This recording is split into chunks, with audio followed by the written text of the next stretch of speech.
se lo nota muy liberado. Indudablemente a un jugador de semejante jerarquía estar liberado implica empezar a ver mucho más de este tipo de actuaciones.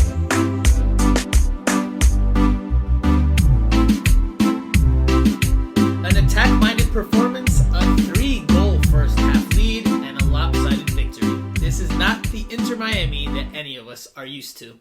Hello and hola to everyone y todos. You are listening to Miami Total Football Radio, the number one, most listened to, and bilingual Inter Miami focused podcast that has been heard in 50 countries and counting. It is here where the beautiful game collides with unmatched passion and professional coverage as we provide you with all the latest team news, analysis, opinions, inside information, general punditry, and much more via a team of seasoned South Florida-based reporters.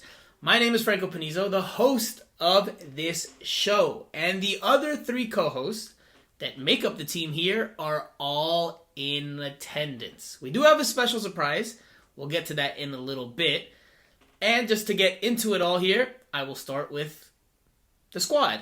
Jose Armando, Andrea Yanez, and our newest incorporation, Simon Evans, otherwise known as Island Jose /Cinco, Ajicita, and nickname to be determined for Simon. Although El Gringo's not bad. El Gringo's not bad. Simon has dubbed that for himself. I don't hate it. No, I haven't. But yes, you have. You were like, I like it. I don't hate it. I just think we can come up with something a little more creative. But I'm working on it. It has to just flow naturally. But now that Simon has spoken, we'll start with you. How are you doing today on this fine Wednesday night?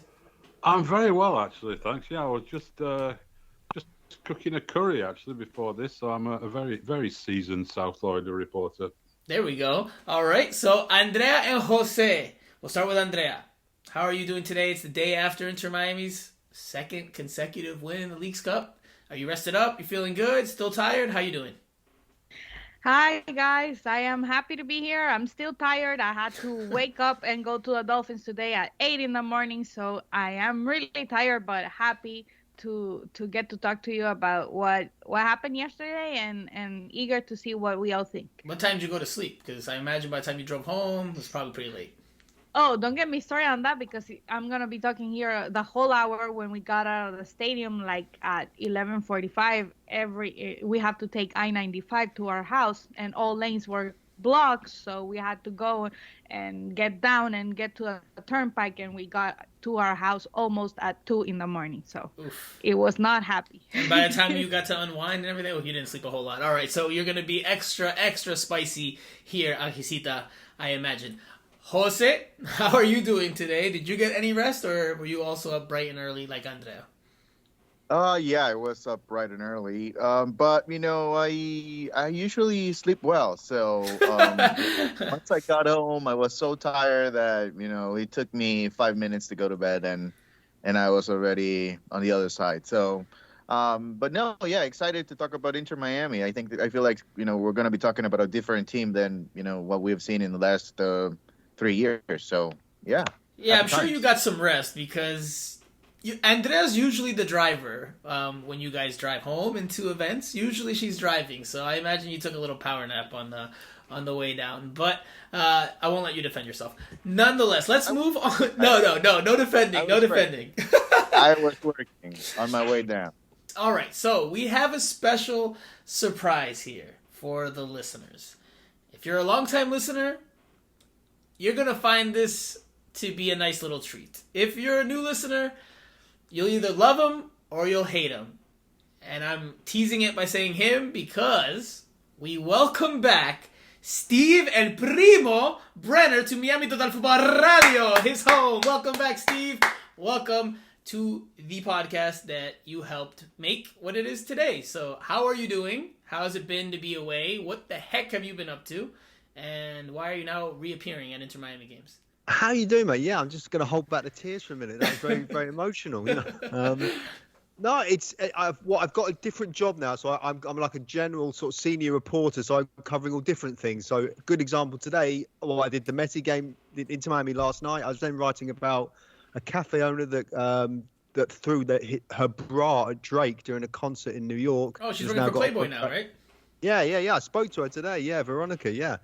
I did a story about that, and then I was also writing about LeBron James's son who had a heart attack on Monday, but is thankfully okay. So I'm writing about different, varied, and wide and wonderful things now. But the magic of, and I haven't forgotten you or anyone else into Miami, but just my attentions were just had to spread them a bit thinner. But then obviously with Lionel's arrival, that sort of changed things a bit, and sometimes I'm back more on the beat. So it's been nice to be down there to see everyone and see what's been going on. It's definitely, well, yeah, it's an interesting time, isn't it?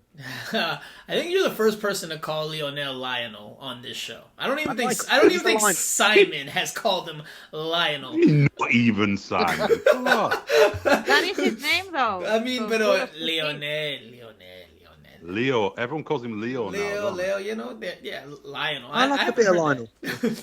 Lionel Richie, Lionel Blair. After Lionel Richie, right? So it's Lionel. Richie. Oh, goodness. Goodness. Yeah, Simon Lionel Blair, who was a very famous UK sort of entertainment guy. So So there you go. So Lionel. Well, we have now 2 Englishmen on this week's pod, and then we've got 2 Hondurans and 1 Peruvian. So we've got a pretty diverse cast here. I don't know if Simon's feeling unified there, if he's feeling a little jealous that the old star, the old Miami Total Futbol Radio Diva, who was definitely the last one to appear tonight on our show before we recorded.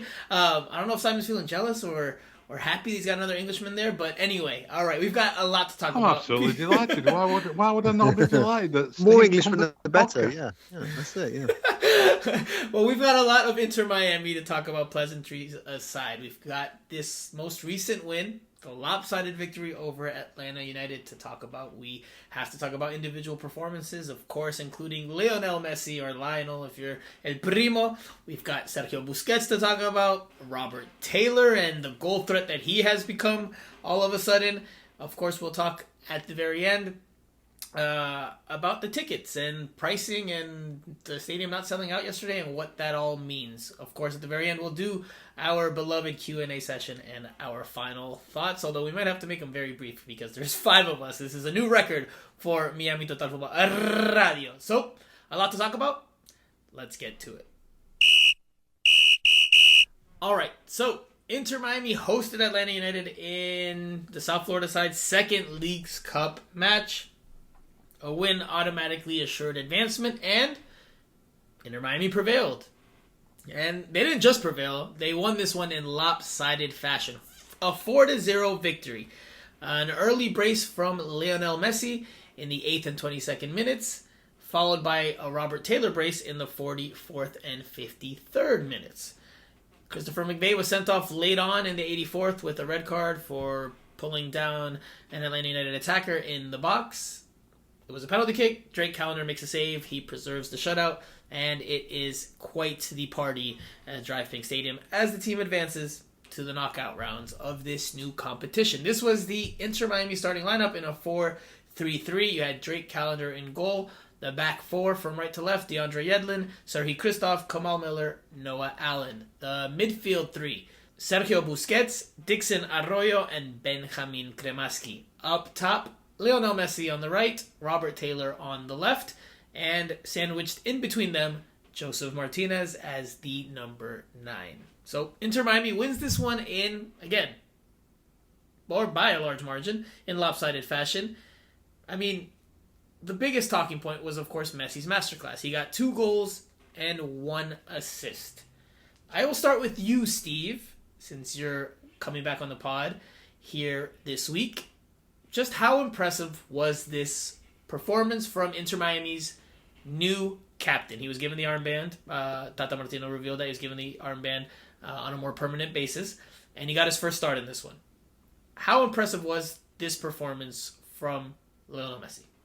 It's just followed on from sort of the end of Friday when he had that last gasp free kick and brought the house down. But he was great when he came on in the first match, and he's just seamlessly just sort of. I think that was the point when we were speaking to Busquets and a couple other people last night, DeAndre Yedlin, we're just saying how quickly they've kind of settled in.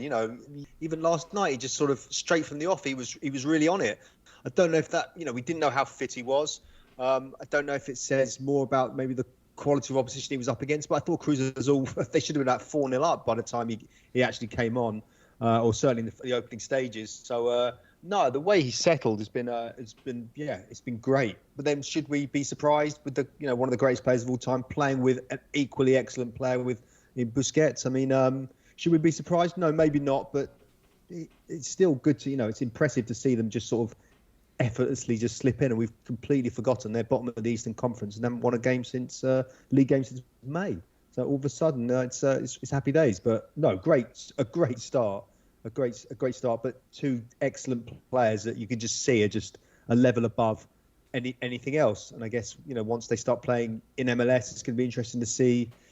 Just the week in, week out grind of the travel and everything like that. Will that take its toll? He's only played at home so far, but no, fantastic start.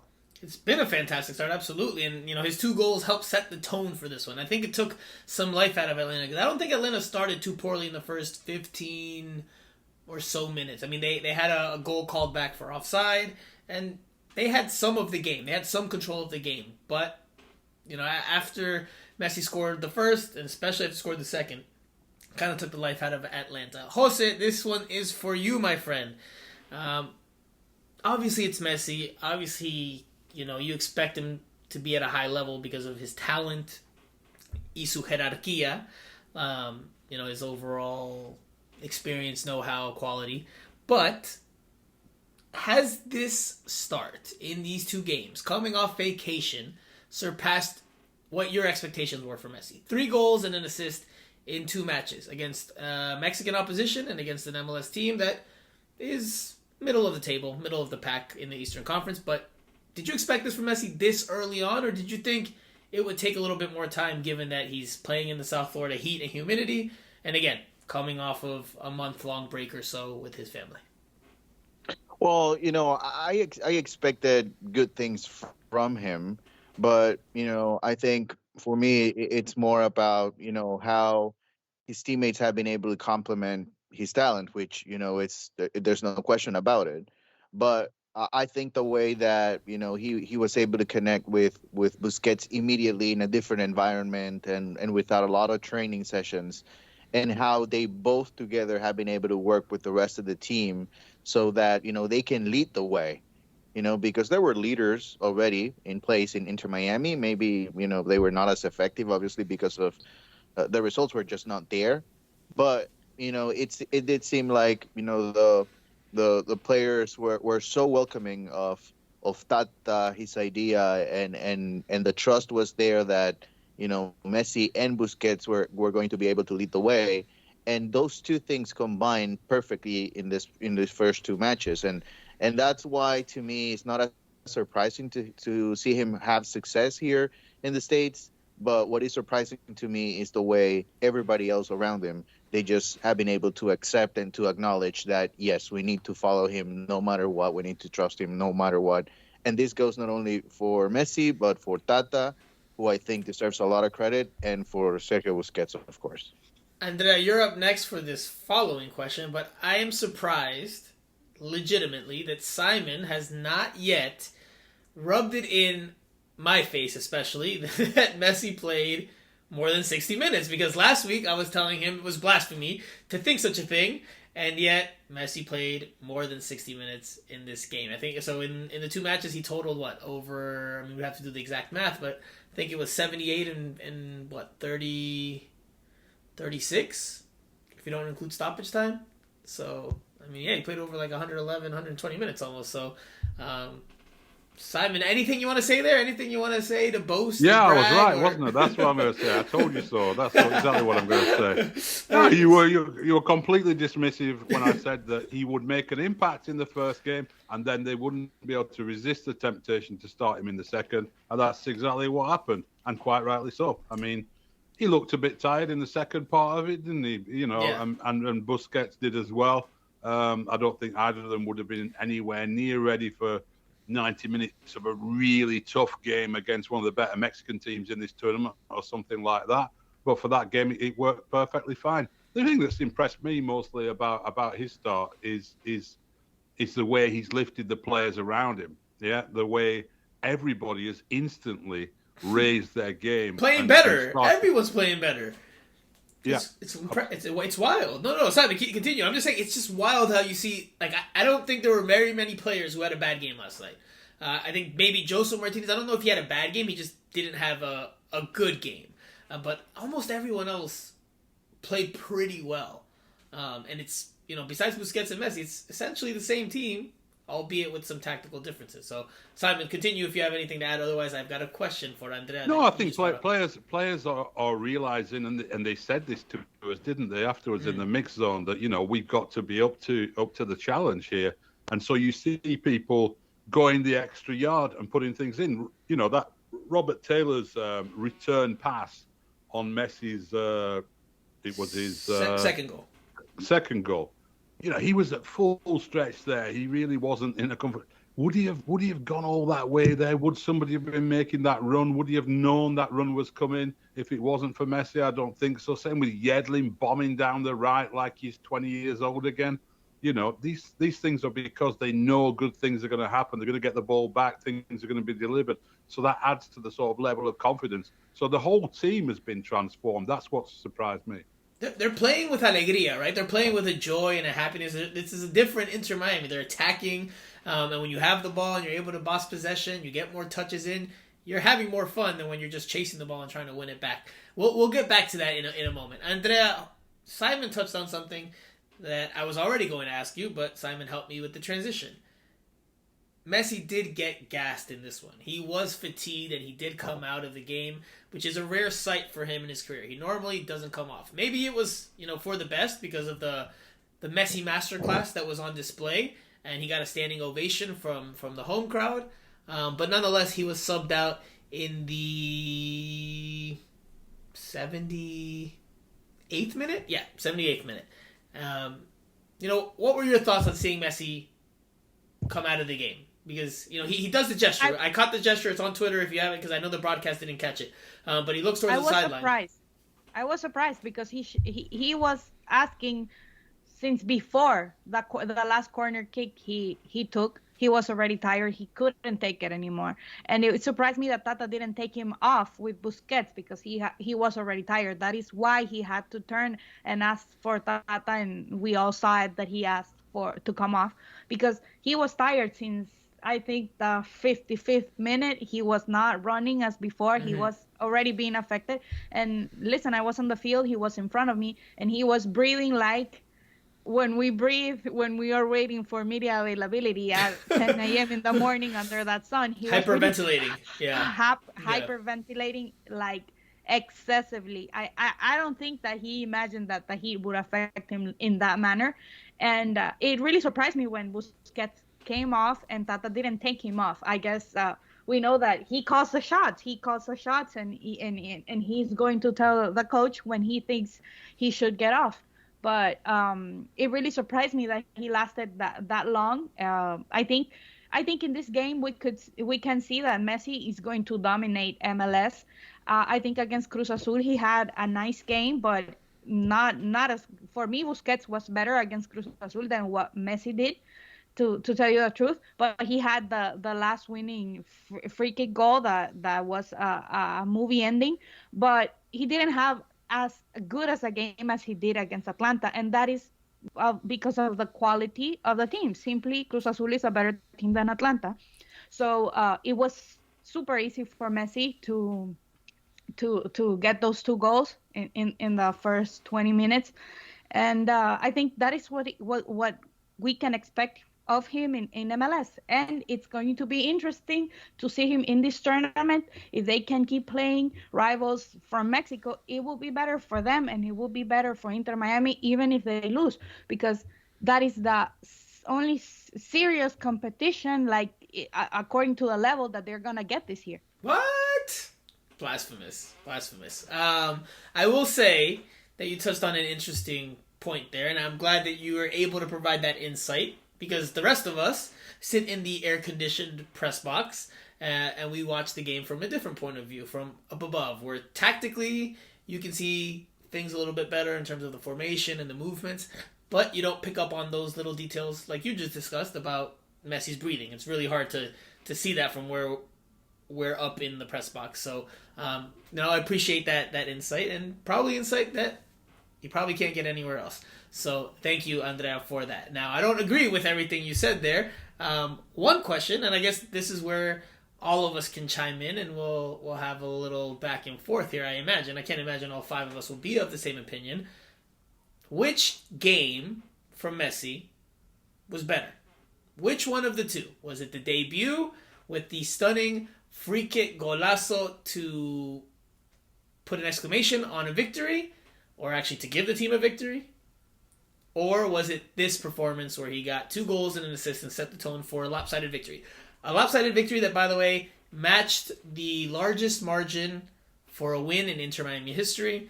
The previous 4-goal triumph came in October of 2021 against FC Cincinnati, a 5-1 home win for the South Florida side. I will start with El Primo.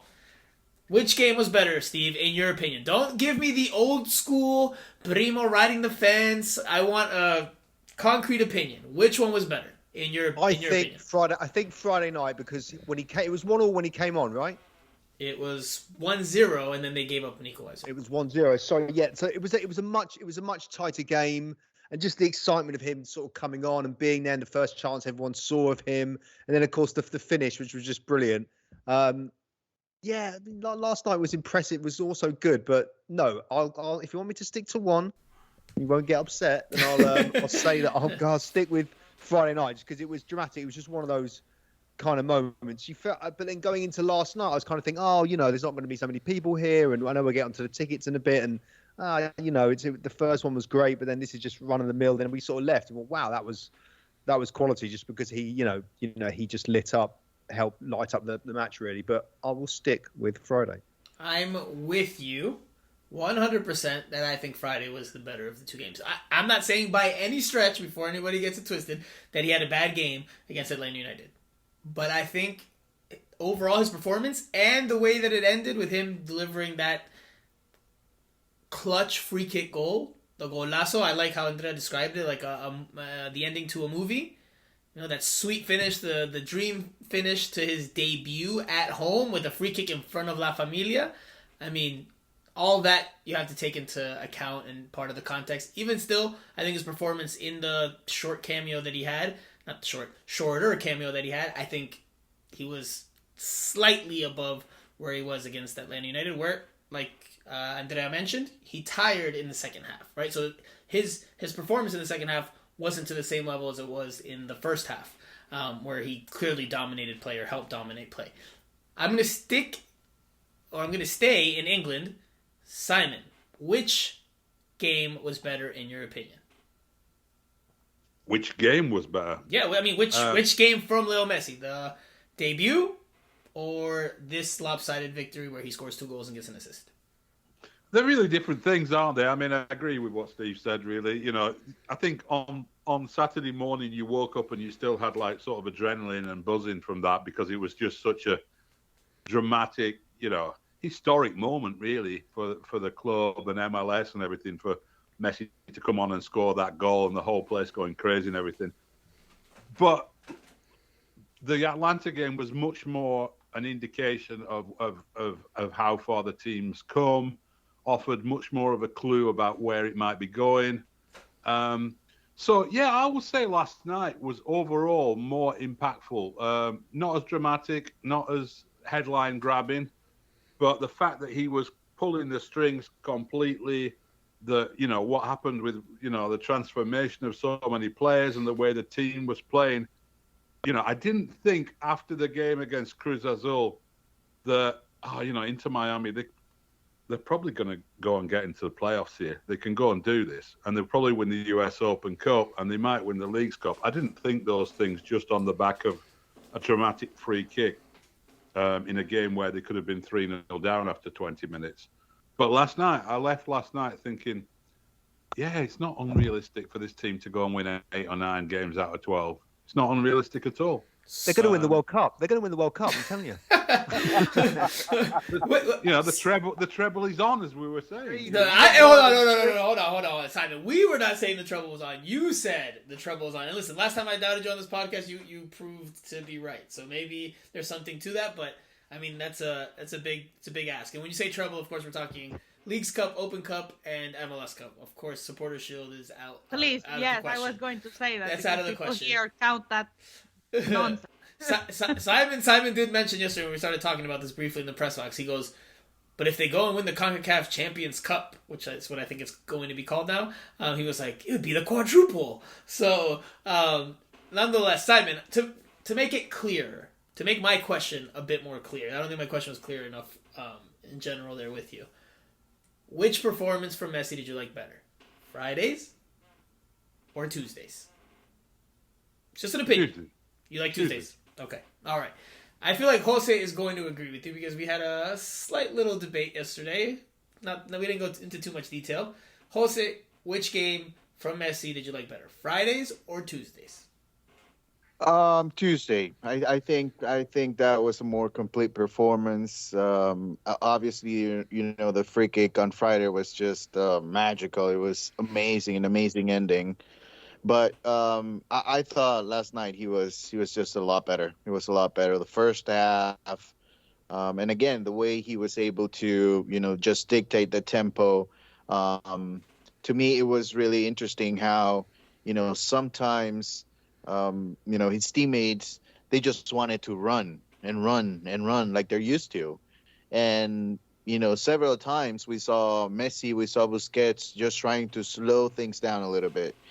And that's on them. That's also on Messi. It's not only about, you know, the goals, the assists, but the way he has been able to lead in such a short time. So, and I thought last night was the perfect example for that. So that's why I'm gonna go with Tuesday.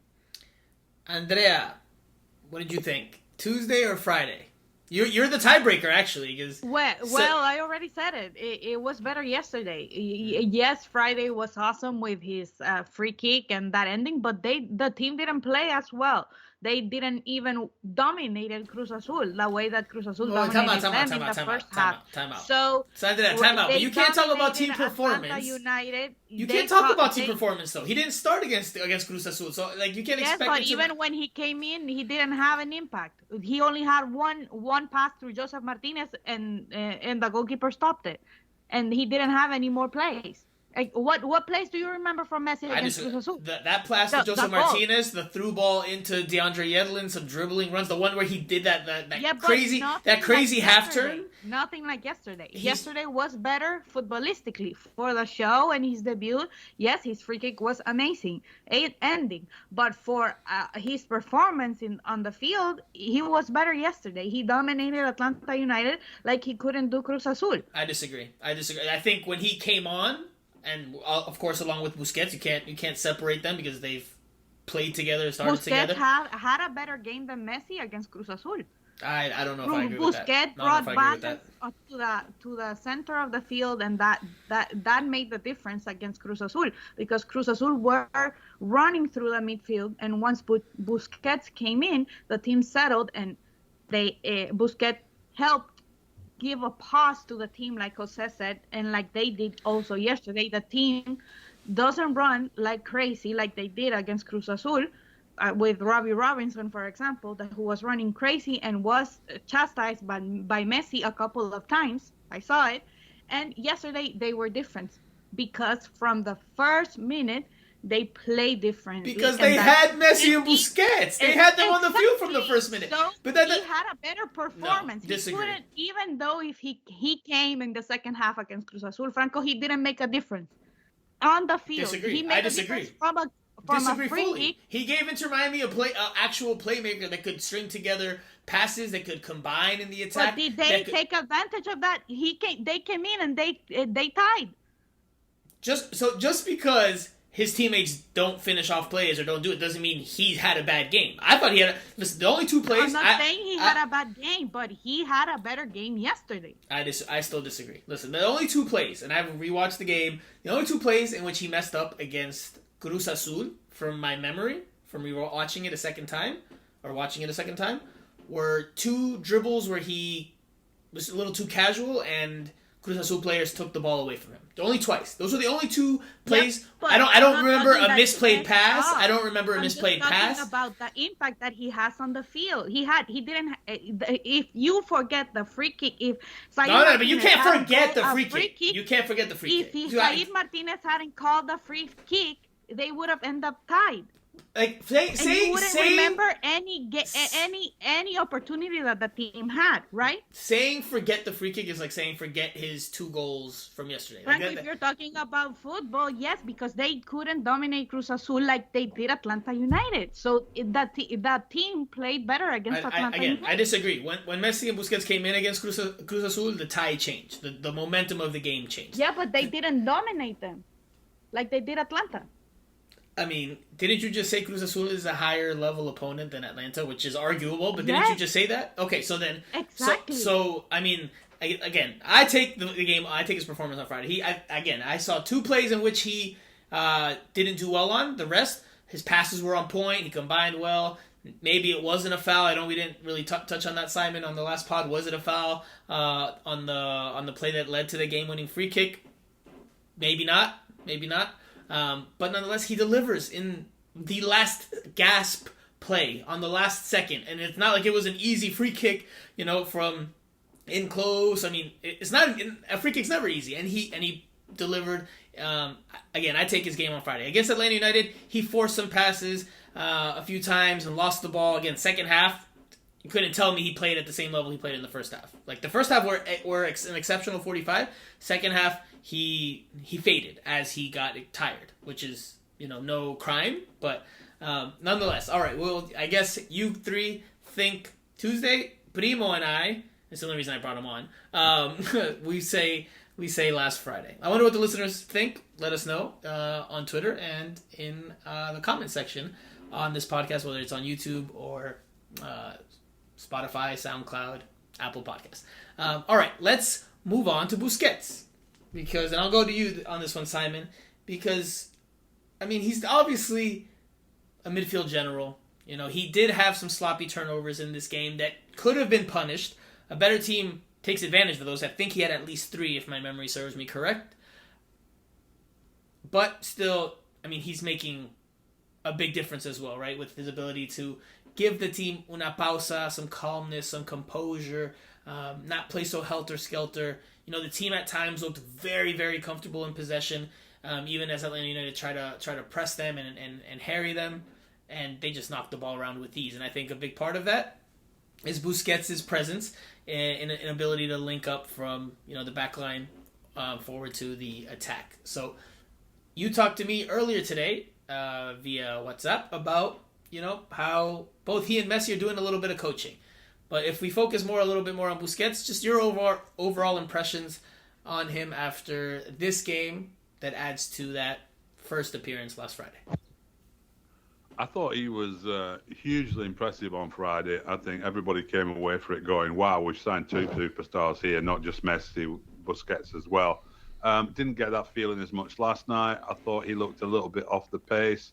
I think maybe the heat, he talked about that a little bit afterwards, that he's not used to playing in that kind of heat at all. The humidity as much as the heat. Sorry, absolutely. So I don't think it was that impressive from him last night. What is impressive is the way he is communicating a lot with players on the field, telling them to calm down, telling them to play the simple ball, telling them to keep possession, to look for open passes and all the rest of it. And he did say in the mix zone as well that look, I know how Tata wants us to play. I played under him before. I know his tactical system, and yes, my job is to transmit that on the field to the players, not just the young ones either. He was very pointedly said that, not just the young ones. So I think he's a fantastic player. His passing's superb, but last night was a little bit of a drop off from Friday's level, where he was just outstanding. He was threading passes through everywhere. Last night, like you say, gave the ball away a few times, not quite as dynamic. And but also it was a game where Miami were dominating possession in the first half in Atlanta's third of the field, so there's much less of a role for Busquets in that. Whereas on Friday, Cruz Azul were much more of a presence in midfield, and he was much more important to the game. So I'm not worried by his performance last night. He still showed moments of quality. But Work yeah, in progress. definitely. Work in progress. But Simon just said exactly what I was saying. That game from Busquets on Friday was extremely good. For me, he changed the way that Inter Miami was looking, and I agree 100%. Well, he did have in this one. We can't mention Busquets in the game against Atlanta United without talking about his exquisite pass to Messi for the opener. Busquets doesn't get the assist because Messi didn't finish cleanly on his first shot, but, jokingly people were saying Messi was playing a give and go off the post because Busquets plays a great ball in over the top, and Messi times it perfectly behind Atlanta United's high line.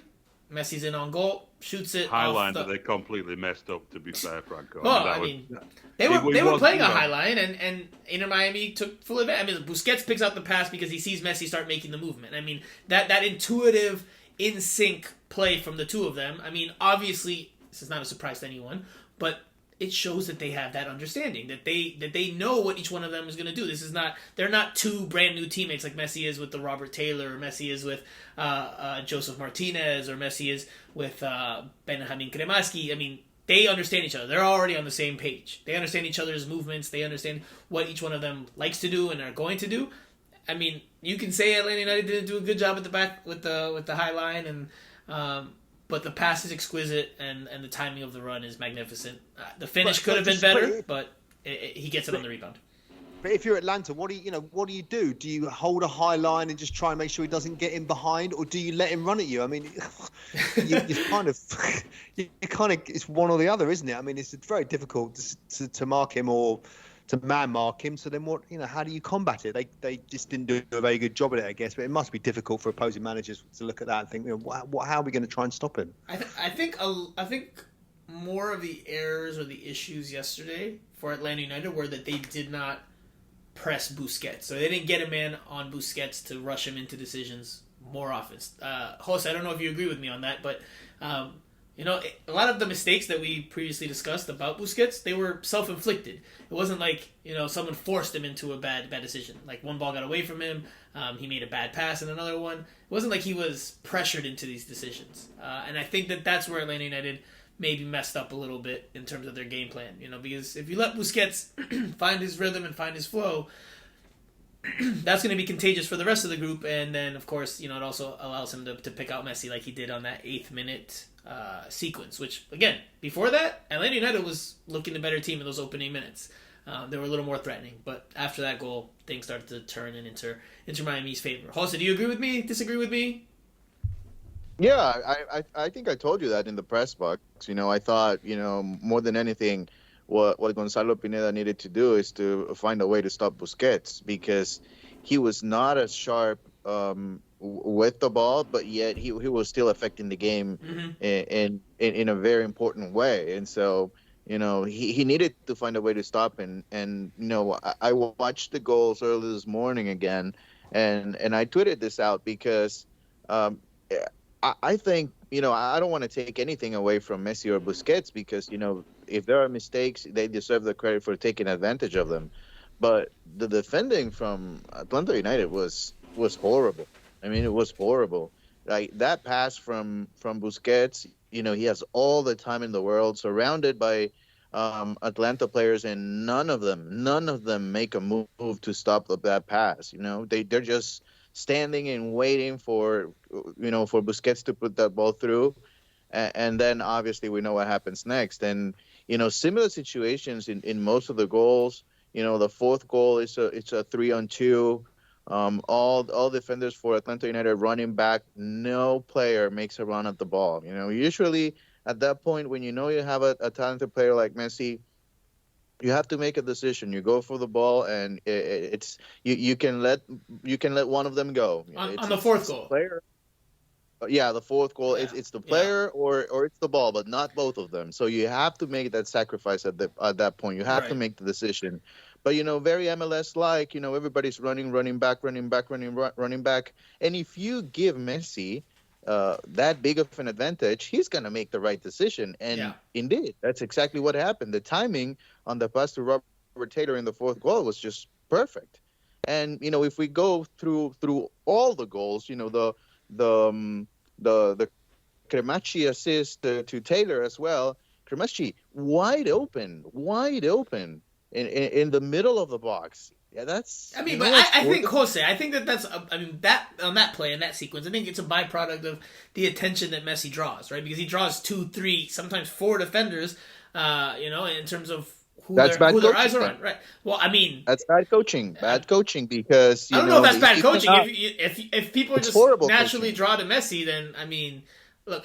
Messi was involved in all 4 goals, absolutely. Like, he doesn't get the, I don't know, actually I don't know the League's Cups if they do secondary assists or not. But if they do. So then Messi had 2 goals and 2 assists yesterday? Is that correct?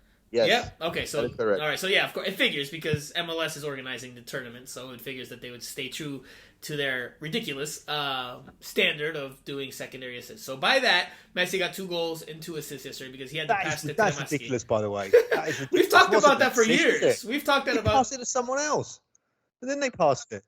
Well, we've talked about this for years. Primo, well, including with you. It's still a disgrace. I'm glad you're staying consistent. I'll tell Don Garber now. Don, that is a disgrace. Next time I see it, you wait.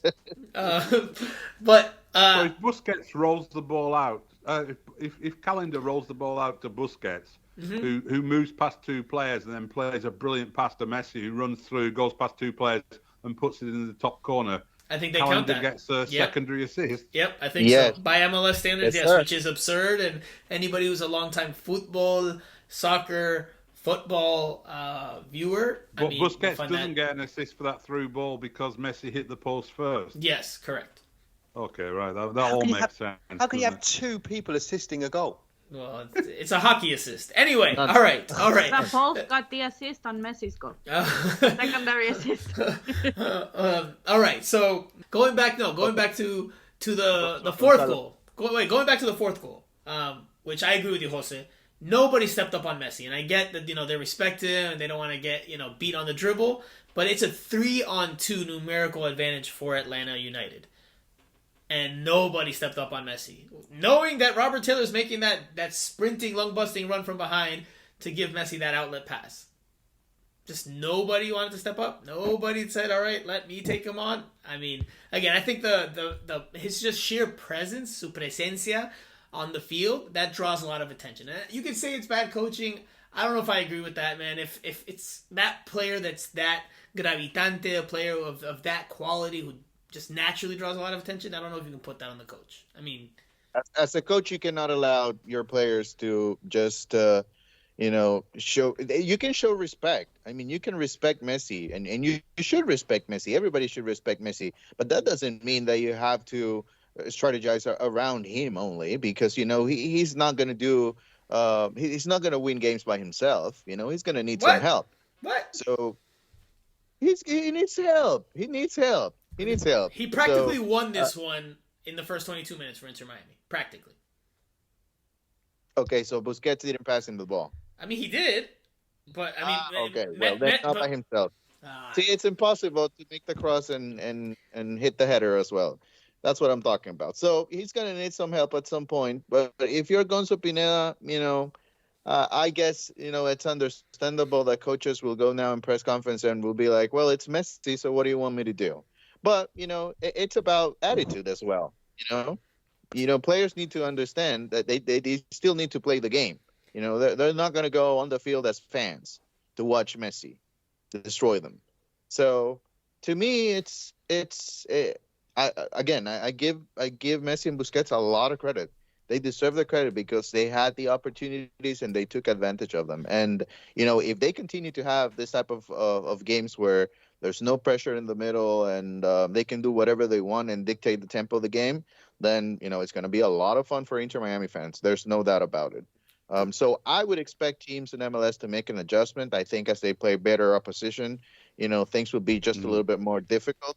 But then again, I think they have the talent to overcome. I mean, it's pretty clear. The way that they have dominated Cruz Azul at times and Atlanta United with under 2 weeks of training, I think it's very telling. But so Andrea told me that Inter Miami did not dominate Cruz Azul for stretches of that second half. But anyway. That's Andrea. That's what Andrea said. I'm a different. Live in the same household. We disagree sometimes, you know. Sometimes. Let's listen to this quote from Joseph Martinez on Sergio Busquets. That's where this talking point began. We obviously diverted towards Messi, but let's listen to this quote from Joseph Martinez on Sergio Busquets. It's a little tongue-in-cheek, and there is an expletive, so you are warned ahead of time. But let's listen to it here. They have in the team like a player like a Busquets. He's amazing, man. I think he's a genius. I prefer Busquets than Messi because he's a fucking Messi. Primo, back to you, my friend. Just what do you think is I don't know if I want to say the ceiling, but what is the next step for Busquets and Messi? Like, how good can they be once they get even more fit and once they get even more comfortable with their new teammates? Because if they're already playing at this level now in their first 2 games, I mean, it's only natural to believe it's only going to get better with a little bit more time, right? Yeah, absolutely. Yeah, but you're talking about 2 world-class players, and that's not something that Inter Miami have had in the past. You know, I'm not going to go back on Rodolfo Pizarro now. Uh-oh. Andrea's seething. Yeah, but I mean, you know, you're looking at the different. It's just all about levels, isn't it? It's a completely different level. These are 2 seasoned world-class performers that have been there and done it. It's got the T-shirt, all those cliches. It's just how they're going to cope in MLS, just going with the traveling and everything like that. We don't know. It's different climate. So, you know, only time will tell. But I mean, just to have their experience together and their history, yeah, is massive. And then with Jordi Alba coming in as well, that's another important kind of cog. So as long as they can stay fit and they adapt, you know, quickly, then I can only see it going from strength to strength, really. But yeah, it's pretty unique, isn't it, to get 3 players like that from one team? I can't think of that happening very often anywhere, really. Has that happened a lot in MLS where, you know, a team has bought such 3 high caliber players into a massive team? I don't think that's happened ever. No one's brought Messi. No one's brought a player to Messi standard in MLS in terms of quality. Forget the outside attention. Looking at those as a threesome, I mean. Well, I'm saying, if no one's brought someone even like Messi, then no one's brought, you know, 3 of this kind. And look, speaking of Jordi Alba, it sounds like he may arrive late this week, and then begin training. He's already done, you know, some fitness regimen that Inter Miami gave him while he was abroad, but it sounds like he might arrive late this week. There are chances. I don't know how big the chances are, but there are chances that he could play next Wednesday in the round of 32, if I'm not mistaken, League's Cup match, which will be either against Orlando City, the Houston Dynamo, or Santos Laguna. Is that right? Yes? Do I have that correct? I think so. All right, let's talk about another player very quickly who has also looked pretty bright in these 2 games, well, especially in this game. And that is Robert Taylor, who had 2 goals and 1 assist. And he also had a goal in the previous match against Cruz Azul without Messi on the field. All of a sudden, Robert Taylor has become a major attacking weapon. And it's 2 games, but he's become a big attacking weapon and a big goal-scoring threat. Actually, Andrea, we've been here since the start of the season.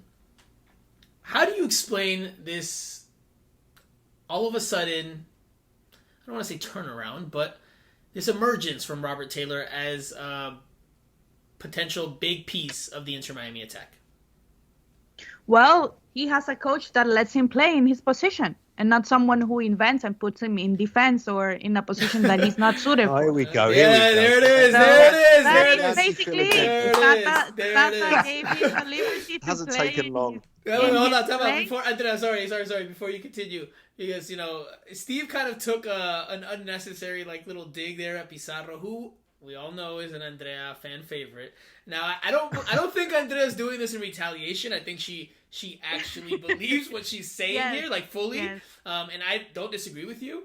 But it's just a little funny that it came right after Steve said that. It's a funny. But sorry, Andrea, continue. I'm joking. It is funny. Yeah, we're joking around. We're joking around, but it really is, and I'm really glad that Robert Taylor is getting this opportunity because, listen, not only this year but last year he has been a player that has played every position except for goalkeeper for Inter Miami. So for him to get to play in his natural position, in his preferred position, and to get to be assisted and to get to play with Messi and Busquets is gonna elevate his game, and it's going to show us the player that Inter Miami should have been getting since before. But this is a new era, and one of the players that is going to benefit from Messi and Busquets here, and even Jordi Alba when he comes in, like you guys were saying, is Robert Taylor. And now that Stefanelli is injured, he is the preferred winger, and you could see Messi really getting close to him, really liking him, instead of the likes like Robbie Robinson, for example, whom as I said before, Messi lo regañó varias veces against Cruz Azul. So I guess Robert Taylor we are going to see, I'm sure, Robert Taylor getting better and getting better at understanding what Messi wants. He's one of the players that can get Messi without imagine with we were talking about the few trainings that they have. He is one of the players in the team right now that does understand what Messi wants, what Messi needs, and we are going to see that chemistry grow. He is the biggest beneficiary in these early days of Leo Messi's presence. And I agree with you that previously, under Phil Neville, he got Lewis Morganed. You know, he got that Lewis Morgan treatment, playing as a wing back, not playing in his best position, tasked with more defensive responsibilities. Here, in this one, under Tata Martino, played in his preferred position, or at least, out on the wing. I don't know if you could say the right wing or the left wing is his preferred position, but out on the wing, a position that plays more to his strengths. And there's now more space for him to exploit, and a player of his qualities, because he does have quality. We saw early on in the season the golazo that he scored that we considered to be a goal of the year candidate. I mean, he's got that in him. And the first goal he scores in this one is un golazazazazo. Like the way he takes it on the half volley, crossbody to the far post with, potencia, with just pure strength, sheer power. I mean, it was an impressive goal, an impressive finish. Not everybody in Inter Miami can do that and can score a goal like that. And Robert Taylor was able to do that. So he's definitely benefiting from the extra space that's allowed. We asked multiple players post-game about, do they feel that space? Do they recognize that space? And I think that's something we haven't really talked about here. And I think Jose was kind of around the point, or at least the point I would like to make, is that this is where I think Messi and Busquets are really going to thrive when it comes to MLS play. Because, yes, technically, they're better than everyone else.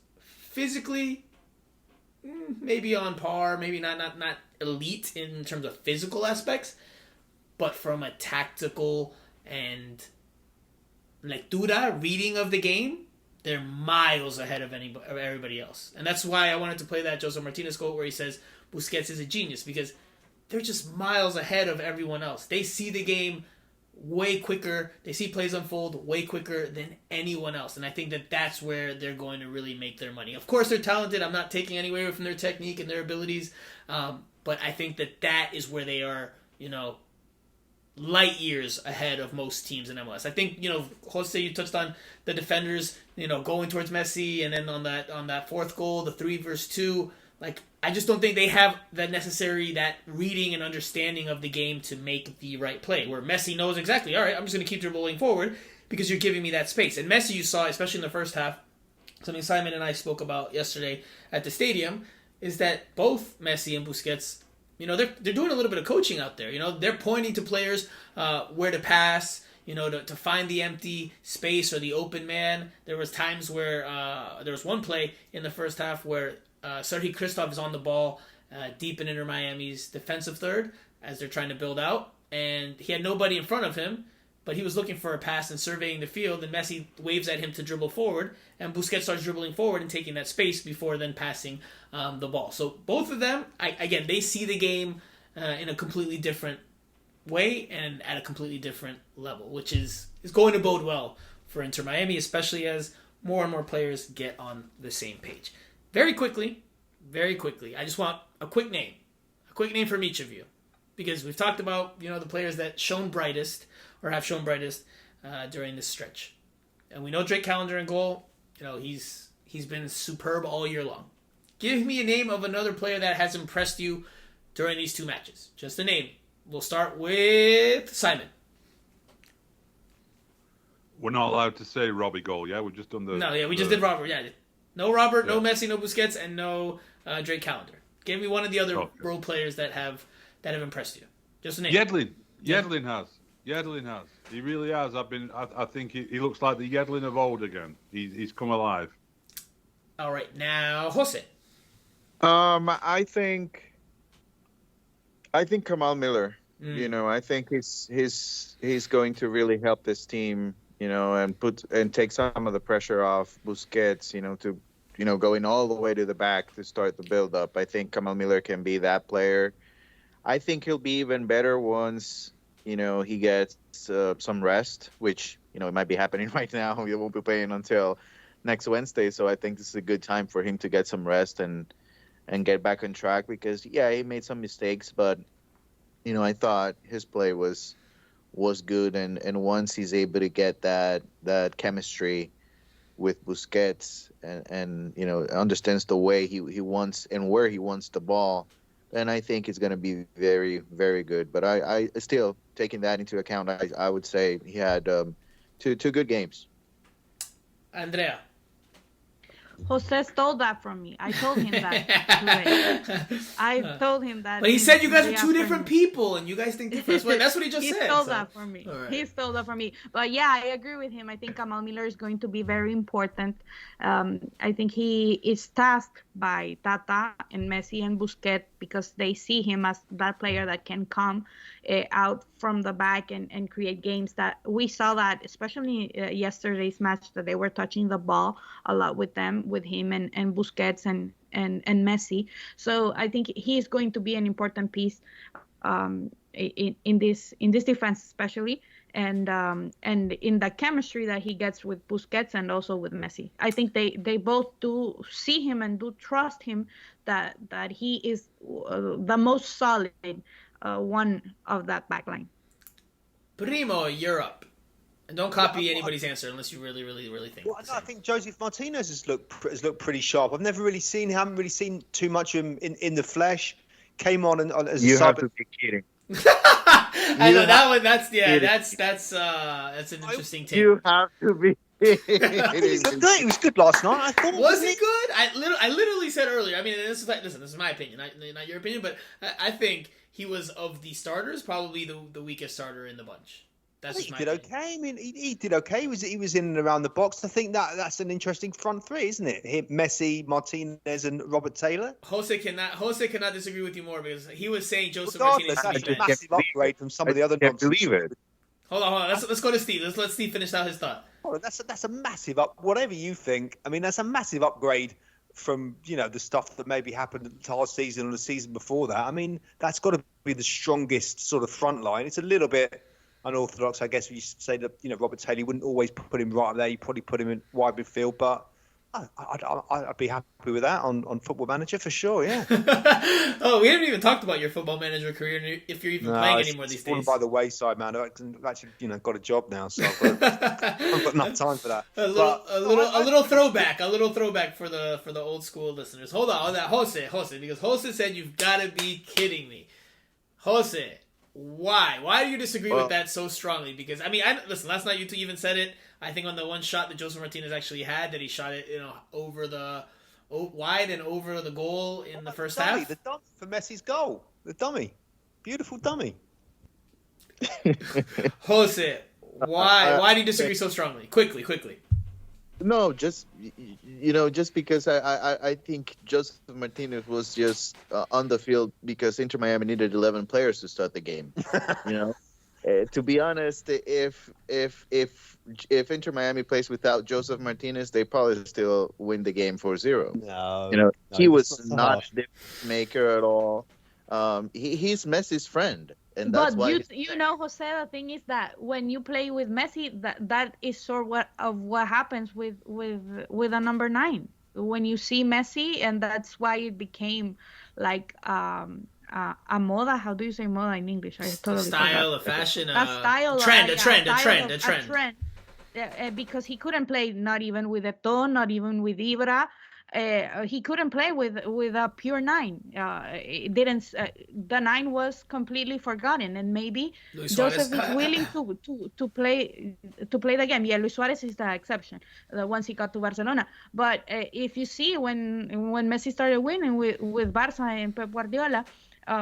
Not a number 9 of the qualities of Eto'o, and Ibrahimovic could play. It was comfortable playing as a number 9 with Messi because the game passed by him and by the wingers. And so I think it disappeared because he's past his prime, and he doesn't have enough. That also. He doesn't have enough to play alongside Messi. It's just, it's too big a gap, he technically with the ball, he's good. He's still, he can make some passes every now and then, but on the long run, he's just not at that level, and not that Campana will be. But I think there's more. There will be a lot more that Inter Miami will take out from Campana and Messi playing together than what Joseph and Messi can do just because they get along. Lionel needs people close to him. He needs people who loves him. Close to him. It helps him. Lionel. Listen, I agreed with you, Primo, earlier. I disagree with you pretty strongly here. Listen, I think he combines well, and he gets the flicks and the quick passes with Messi. I think that part of the element and progressing the ball forward, I think he does a good job of. But being like the lethal number 9 in the box, that's not his job, Franco. That's not his job.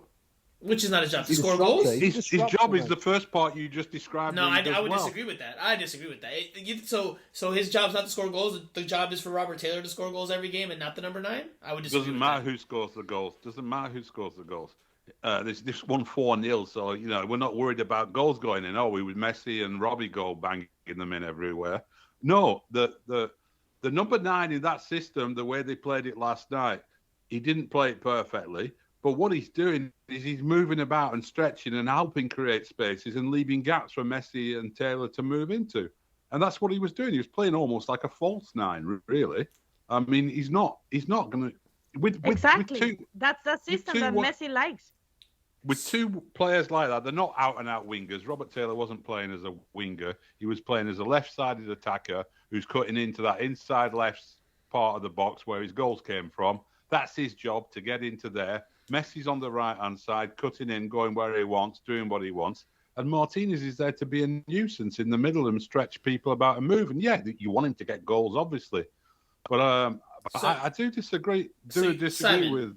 You're telling me that they're looking at Luis Suarez, which is probably not going to happen this summer. But they want to bring him in because they want flicks and tricks. And they don't want goals from that number 9 position. They're going to bring. We talked about this with Simon and you, Franco. They're going to bring Luis Suarez because he's Messi's friend. If we're talking about Joseph being at least Joseph is younger. Luis Suarez is old and not good physically. Listen. To be fair, we maybe not Simon, but the rest of us had real questions about Sergio Busquets, and maybe not Primo because he hasn't been on in a while. The rest of us had questions about Busquets and whether he would be able to handle the athleticism and the back and forth and the transitional play of MLS. And so far, again, it's not exactly MLS. Exactly, it's early and days. And not travel. But the early days, games at home. Fair enough. But the early returns are positive, not negative. So listen, when it comes to age, these players have so much quality, and you could be right. Maybe Suarez would come here and struggle. I think he'd still be an upgrade over Joseph. I don't necessarily agree that the number 9 is not there to score goals. And yes, they scored 4 in this one, but at some point you're going to need your number 9 to score goals and more consistently. Joseph hasn't done that this year consistently. It's been 2 games with Messi. He hasn't done it yet. Okay, we'll see a third game probably next week. But I'm with Jose. I think Campana would be an upgrade at that spot, but I understand that Tata Martino has worked with Joseph Martinez and probably has him higher up the depth chart right now. Let's round. So who's your player? Because my player controversially attacked Steve because of his opinion, and you didn't say your player. I attacked him after Jose attacked. I just gave Jose backup. Backup. I really like Kamal Miller. And I know 2 of you already said that. I agree that DeAndre Yedlin has risen his level. One player that I think has kind of flown under the radar, but I think is benefiting as well from the presence of Messi and Busquets is Dixon Arroyo. I think he's now being asked to do less and more on the defensive side, which plays to his strengths, and he's doing it well. Yesterday, he had a very well-timed slide tackle to put out a fire when Atlanta United was attacking and looking a bit dangerous, and that's just one of a few moments he's had. He's also played because, you said it's a 4-3-3, but when Inter Miami defended, it was a 4-4-2. Jose Martinez and Messi would stay high up.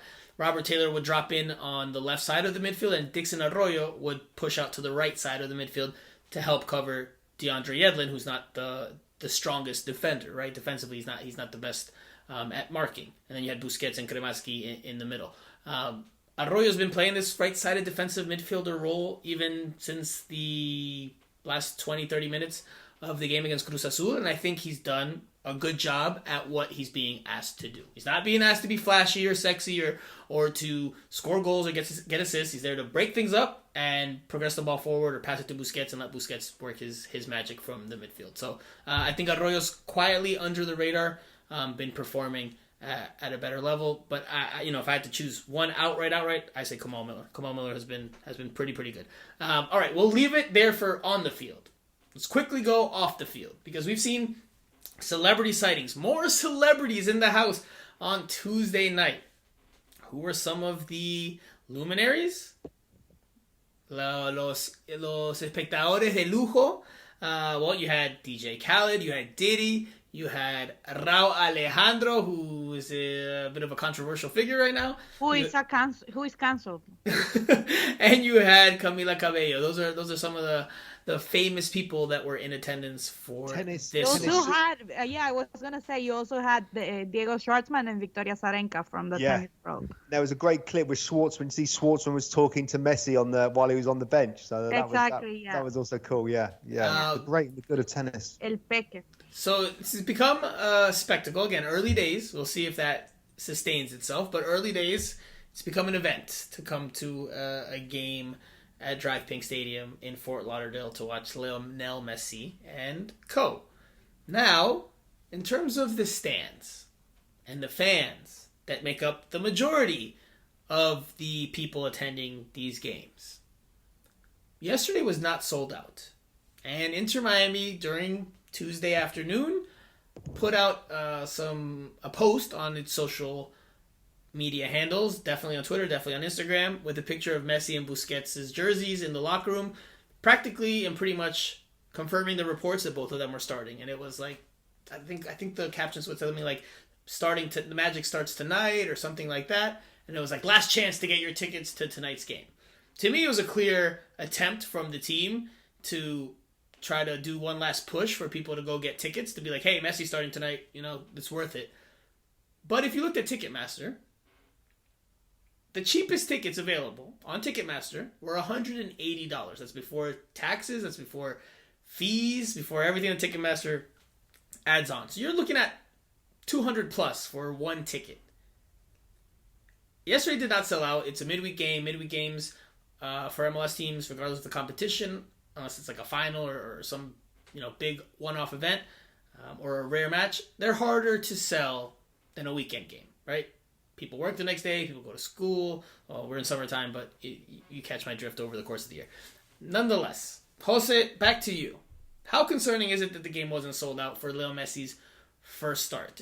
There was a lot of discussion, and I definitely, with a lot of the readers on Twitter, had a lot of discourse about tickets, in my opinion, being way too expensive, especially given the economy that we're in today. And we don't have to get into all the social aspects of it, but it is a part of all of this. It is an element to people being able to attend the game. Because $200, that's just for one ticket. If you have a friend or a girlfriend or a boyfriend or kids, you're talking about hundreds of dollars. And that's not including parking.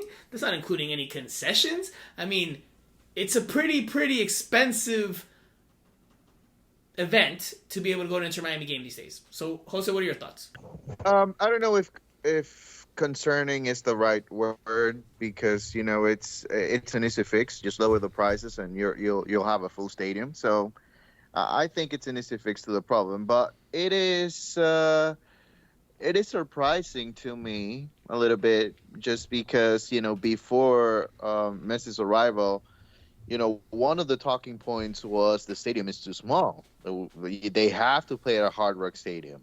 And, now I'm starting to believe that, Drive Pink might be enough, because if they can't get 20,000 people to go to a game just because it's a Tuesday, what makes you think they can triple that, in a regular season MLS game, or even the Open Cup final? I don't know if people know exactly what it means, because most of the people that are going to the stadium now and that are paying a lot of money, they probably haven't followed the team for a while, and they just want to go and watch Messi play.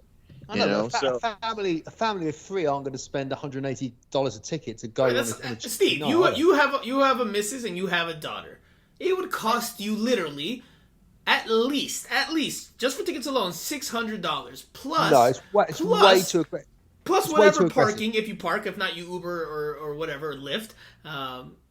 That's even more money, and then your daughter's gonna want some food and some candy, and so maybe a jersey. I mean, dude, that's for some people. This is like a whole week's worth of money in one event. And listen, I get it; it's messy, and the economics change and everything changes. But I think the balance has been thrown out of whack. I think they've gone way too high on the prices, and I tweeted this yesterday, and I stick with it firmly. It's not a matter of should ticket prices drop.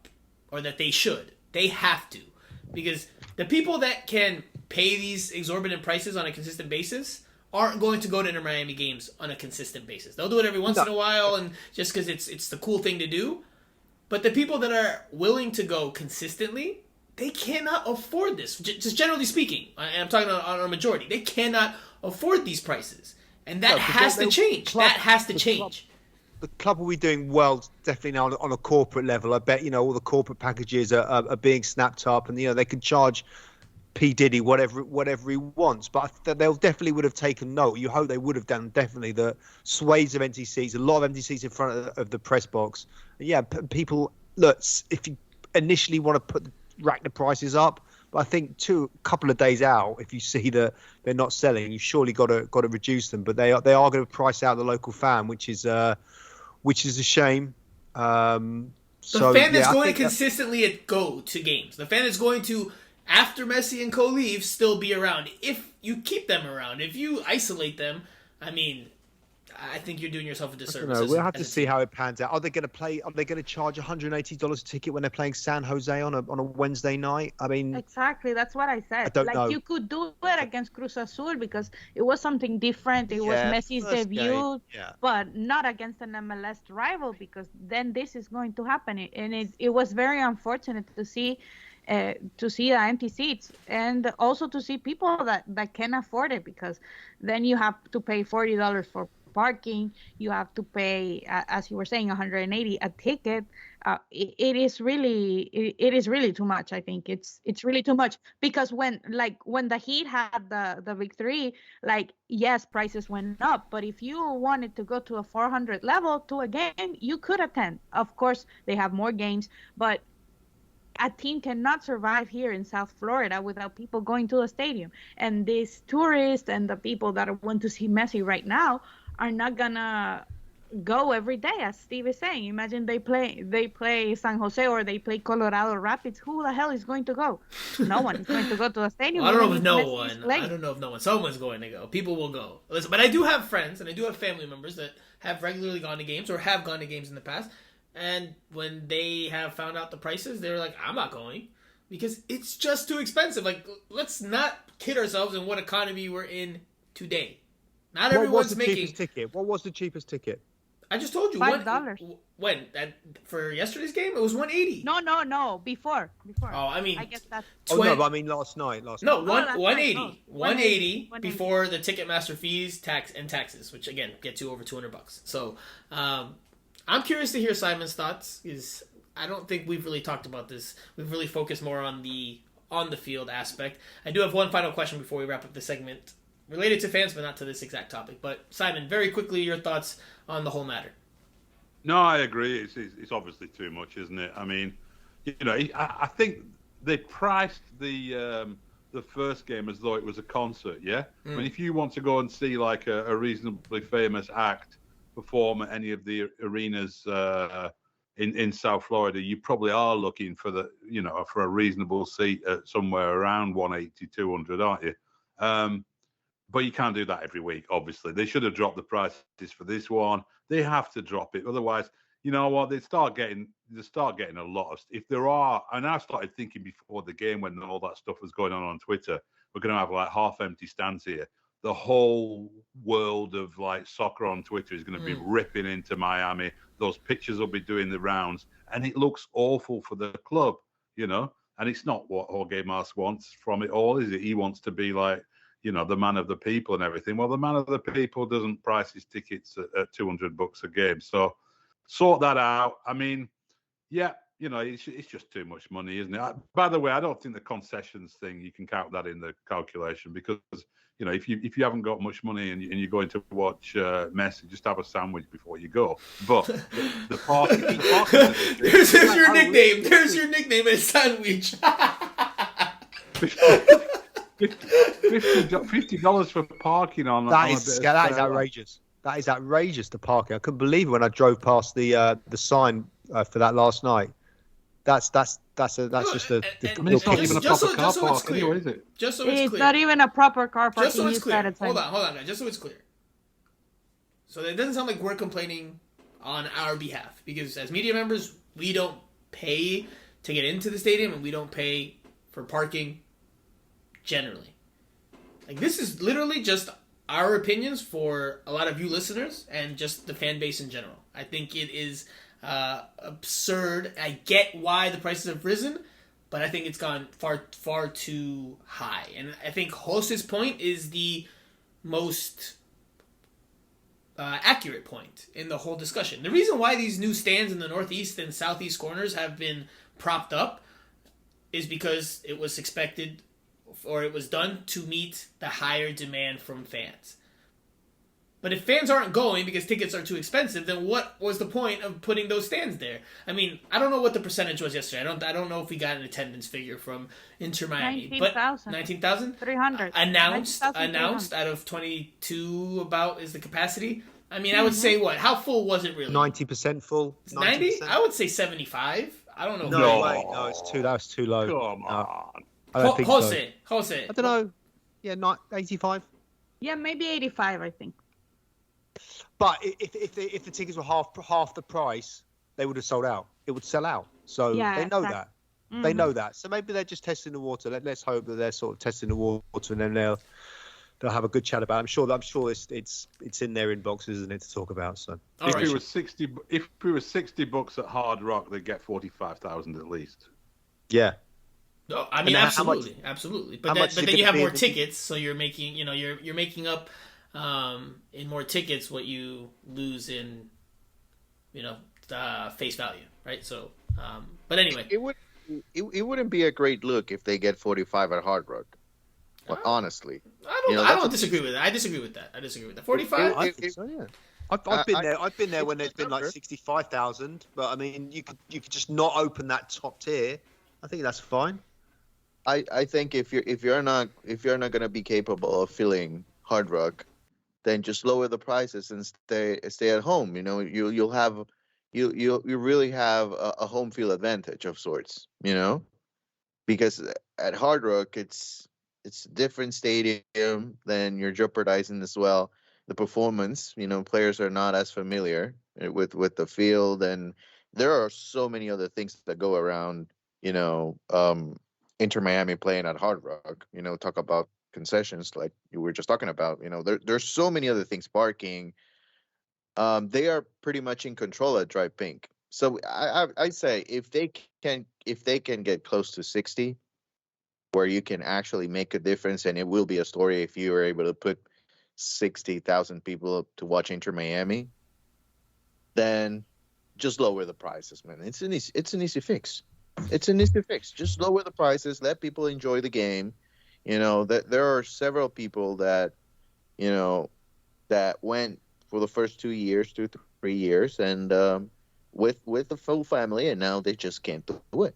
They just can't do it. And then, there's a whole new group of people that they are just obsessed with Messi, that they will play whatever is required to watch him play. Speaking of being obsessed with Messi, we got to move on as we're going along. Speaking of being obsessed with Messi, there was an image and there was talk on social media about the fans that exited the stadium once Messi came off. Very quickly, is it okay or a bit of an eyesore that many fans left DraftKings Stadium when he came off? I mean, the game was 4-0 at that point, right? So, I mean, the game was decided. So, is there too much fuss being made about it, or do some people have a point? Andrea, very quickly. Well, I think, some people have a point. It's really ugly to see that happening, but it doesn't surprise me in South Florida because that happens at the Heat, that happens at the Dolphins. Everyone gets crazy wanting to get out because of traffic. But yesterday, I don't think that was a factor. Yesterday, they are just Messi fans. They are not here for Inter Miami. Even the new supporters group, they've made it very clear they are here for Messi. And the people that left were other people that are here just for Messi. Too much fuss or on the money, Jose? Yeah, I think the criticism is right. Yeah, I think the criticism is right. I happen to agree. It's unfortunate for the rest of the team, but what? That's what it is. I disagree. I disagree, man. Listen, man. Like, it's not a secret that some people are there just to see Messi. That's not a secret. That's part of the whole equation, and that would be the case on almost any team in the entire world. Well, learn to be a football fan then, right? If you're going to go along to a football match, learn to be a football fan. Yeah? Because you're not going to a pop concert where, like, when the singer finishes, that's the end of the show. Right? Exactly, yeah. It's not. Yeah. I mean, I agree with that. I hate it. I hate it for a number of reasons. Some of them personal. My dad used to be obsessed with beating the traffic and make me stand in the exit corner on the stand when I was a little kid, and I'd be wanting to clap the team off at the end, and it used to drive me mad for years. But apart from that, I think it's just disrespectful to the team as well. You should be applauding the team off the field at the end of that game. There should be applause for what message does that send to Yedlin charging down the right flank, busting his lungs all game, and then people just walk away because Messi's not on the field anymore? It's embarrassing. So they shouldn't do it, and the other fans should point it out to them. They should be booed. They should be booed. They should be told by the other fans, you don't do this. Simon, in an ideal world, everyone would stay to the end, but that's just not the reality of the day and age that we live in. No, Franco, it's not the reality in MLS because listen, in every other part, you got every team that Messi has played in has had fanboys. Real Madrid had fanboys when Cristiano Ronaldo was there. Everyone wants to see those two players because they are different. But Andrea, I've seen videos. You never see that. Yes, you do. I've seen videos. I forget which game it was. Who did Real Madrid play? I'm blanking now. That they played and they pulled off a miraculous comeback in the Champions League. Was it this season or last season? I can't remember. But there were fans walking out of the stadium, and there was a reporter. There's literally videos of this online. A reporter standing outside. Was it against Messi? And they came back, and everyone, like the people that were leaving, were like, "Oh my god!" And they were running back in and trying to catch a glimpse of what had just happened. Yeah, but it's like 50% of the people like happened yesterday in Inter Miami. Madrid is Madrid. Inter Miami is Inter Miami in terms of the established fan bases that exist there. And if it happens at Madrid to some level, like why could it not happen at Inter Miami, which is 3 years old or 3.5 years old? And yes, they have Messi, but a lot of these people are here just to see Messi. Like. I agree. The problem is that happened already here with two teams in the past. And when the figure leaves, the team disappears. I agree. So Inter Miami cannot afford that. I mean, what can you do? What are you going to do? You're just going to stop them from leaving? Like, well, there's nothing you can do about it. Either if people want to leave, they're going to leave. How do you stop that? There's no way to stop that. Well, you're going to boo them and shame them? You're going to shame them into submission? Shame them, yeah, exactly. Exactly. That's what are you talking? Like, if someone booed me and I wanted to leave, seriously, that's what I would just walk out. I would just still walk out. That would happen, Franco. That happens if someone does that in a team, like in Honduras, for example. We have a small league, but we're a footballing country. If someone does that, man, they would be booed. Okay. They would be... And you walk and you go home and you still care that you got booed like 20 minutes later once you're on your way home? Yeah, but people didn't do anything in Inter Miami, so that is why everyone is making fun of them. Get Messi on the PA system to sort of shout. Just tell them like, stay in your seat. This is Lionel. They would though, wouldn't they? This is Lionel Messi. Please stay till the end. Thank Please you. don't leave. You know what? And Primo dropping the hot ideas. Yes, they need to do that. That's a solution. Honestly, if we'd have got Messi in the mix. Hold on. Simon, go ahead. If we'd have got Messi in the mix zone yesterday, that would have been a question to him, wouldn't it? What's your message to those fans who walked out and abandoned the team with 15 minutes to go and didn't support your teammate? And you don't think he would have given a diplomatic answer? Like They're a disgrace, said Messi. Tata Martino gave a diplomatic answer. He said, I agree. Ideally, that wouldn't happen. Ideally. But it's also understandable given the context. I'm with you guys that it shouldn't happen, but it's going to happen. And I think, especially when Messi's getting pulled, right, which is a rare thing, and he's getting pulled and the game's 4-0. I mean, if the game was... Not going to happen often, actually, is it? If the game was 1-1 or if the game was 1-0, I mean, I'm sure some people would have left, but not as many. The game was over. Like, that has to be taken into consideration here. Anyway, all right, let's leave it there. We've been talking for a good long while. We'll come back for a very quick Q&A session, and I don't know what we'll do about the final thoughts because there's 5 of us, but we'll figure it out. I won my final thought. I don't know if you're going to get it this week, Andrea, but we'll talk about that. We'll do all that after this.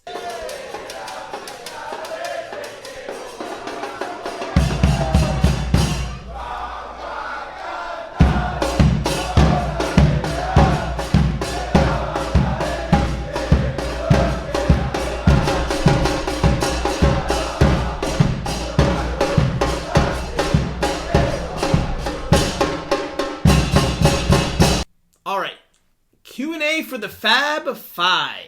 There's never been 5 of us before. I'm not really sure how we're going to do this, but let's start with Daniel Mejia.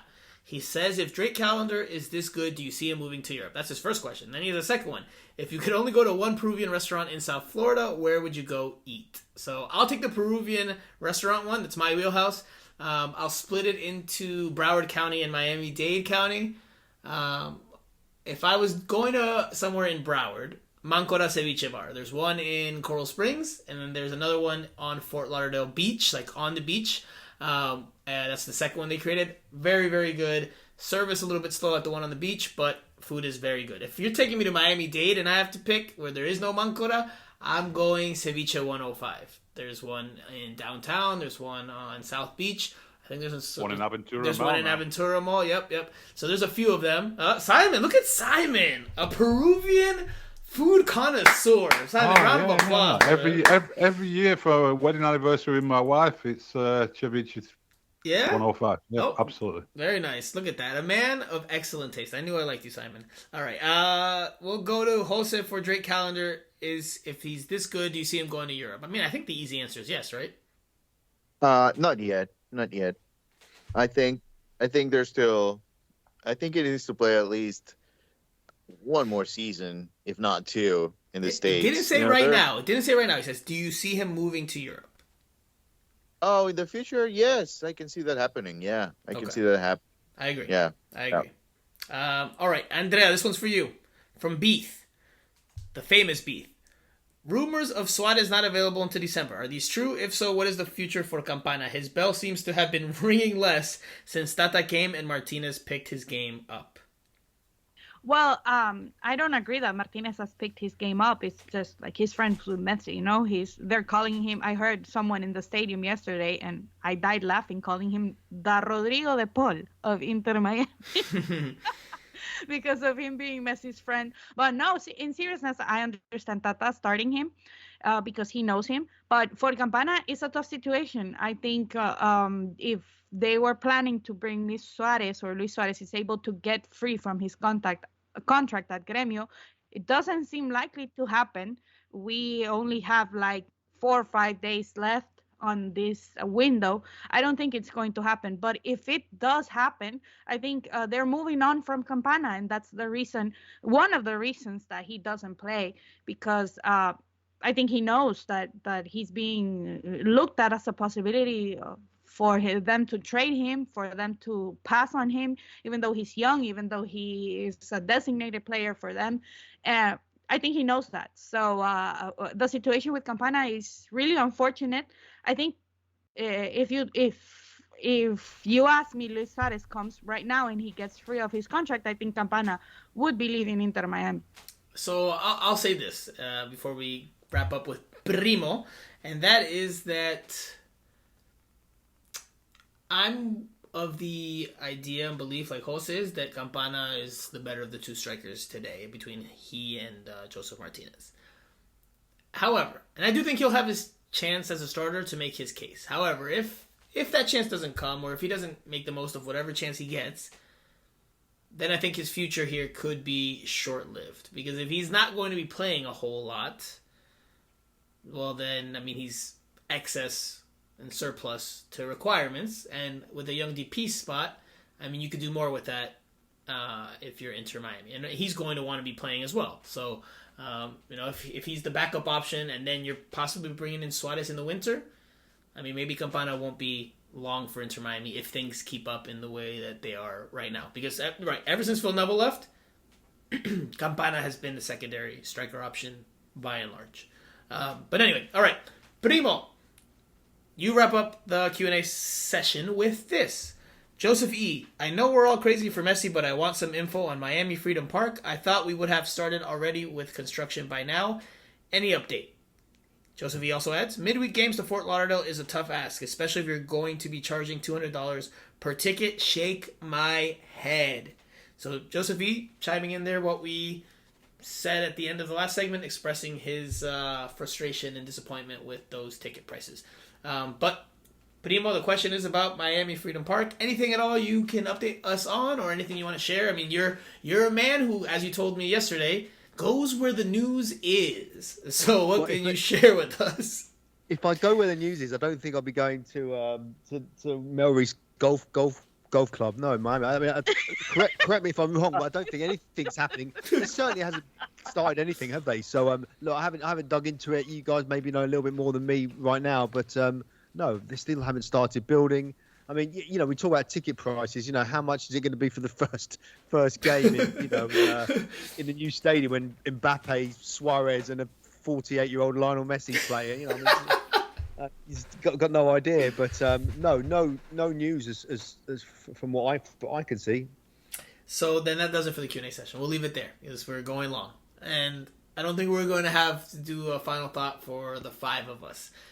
I'll just do a collective final thought, and that is to thank El Primo for making a reappearance. I don't know if he'll consistently be back on, listeners. I'm sorry to say. I don't want to overpromise and underdeliver. I'd rather underpromise and overdeliver. I don't know how his schedule will be over the next few weeks. I'm going to England on Saturday for 2 weeks, so I'm immediately subbing myself out. But I'll be back. You're calling for a sub, Lionel Messi style, or Lionel Messi style. Yeah. But no, Primo, it's been wonderful and fantastic to have you back on. We miss your opinions, your analysis, and of course your British wit. So thank you for taking the time to reappear here on Miami Total Football Radio. Can you roll your R's, by the way, yet? Do you want to give it a try? I don't think you ever gave it a try. Simon did on the first pod or the second pod that he was on. Are you going to give it a shot or not yet? Radio. Hey! Oh, very impressive. Very impressive. And the crowd goes wild. All right, you can all leave early now. No. All right, well then that does it for this week's show. We'll be back again next week, probably after the Wednesday game. I don't know if we'll do a preview pod per se, but maybe depending on what unfolds over the next few days. Inter Miami's off this weekend, so we'll see what happens. So no promises on early in the week, but maybe late on in the week. So for Simon Evans, for Jose Armando, for Andrea Yanez, and for Steve Brenner, I am Franco Panizo. You have been listening to a jam-packed episode of Miami Total Football Radio. We'll talk to you guys again